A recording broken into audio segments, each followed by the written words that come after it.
Israel ने 7 अक्टूबर 2023 के बाद जब हमास का सफाया करने के लिए गाजा पर जमीनी हमला किया था, उस वक्त ये कहा गया था कि गाजा जिस जमीन पर बसा हुआ है उसमें हजारों सुरंगें हैं, जिनमें हमास के लड़ाकों ने इजरायली बंधकों को छिपा कर रखा है।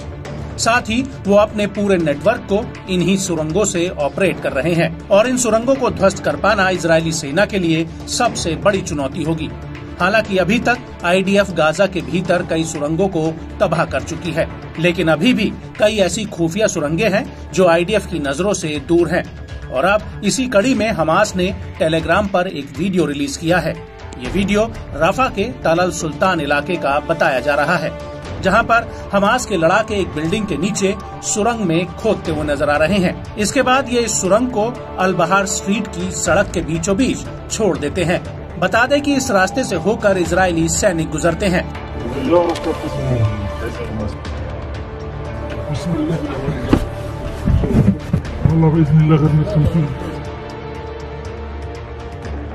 और इस वीडियो में कुछ ही सेकंड के बाद इस सुरंग में जोरदार धमाका होता है।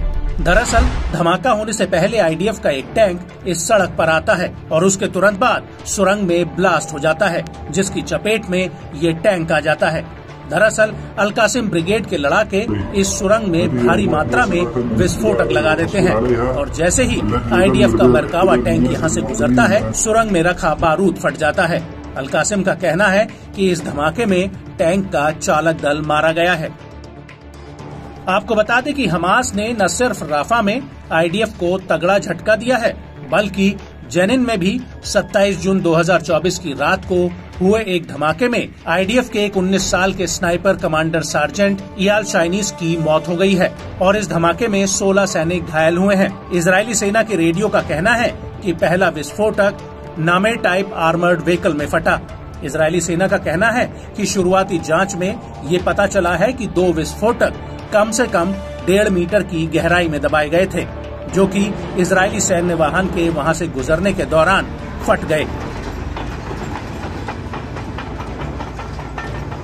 और इसी दौरान अल कासिम और अल कुद्स ब्रिगेड की जेनिन में इजरायली सैनिकों के साथ सीधी भिड़ंत भी हुई। इसका एक वीडियो भी सामने आया है, जिसमें आईडीएफ का एक हेलीकॉप्टर उड़ता हुआ नजर आ रहा है। बताया जा रहा है कि यह हेलीकॉप्टर आईडीएफ के घायल जवानों को लेकर जा रहा था, जो उत्तरी जेनिन में हुए बम धमाके में घायल हुए थे।